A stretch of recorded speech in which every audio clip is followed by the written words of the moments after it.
the actions that have taken place so far, the suspension of the border checkpost, the reducing the diplomatic presence, closing the airspace, suspending travel between both countries. I think that is almost a standard response. But what I think is a bit of a game changer is the suspension of the Indus Water Treaty. So this World Bank sponsored water sharing agreement, which has been in place since 1960, and it governs rivers that traverse both countries.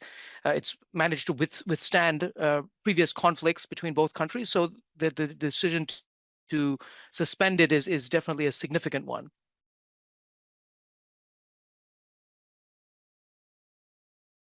I think a robust response, including a possible military response by India, should be expected. India, under the current Modi government, has adopted a more tough on security posture. We've also seen limited signs of external pressure on India to restrain its action. So unlike previous periods of India-Pakistan hostility, when the US played a prominent role in de-escalating tensions, we're not seeing any signs of that under the current US administration. So as a result of that, I think we could see the situation go from bad to worse.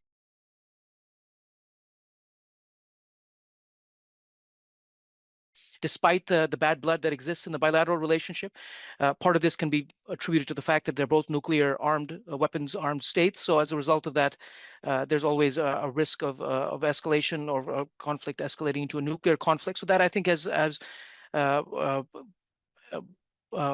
created a degree of restraint on both sides. We've seen, for instance, as I mentioned, this ceasefire along the line of control, demarcating Indian and Pakistan administered Kashmir. That's largely held in place since 2021. And despite more assertive posturing, New Delhi has tried to minimize its collateral damage through retaliatory attacks. So in contrast to, say, the conflicts in Gaza or in Ukraine, where we've seen significant civilian casualties, India is generally tried to maintain a calibrated response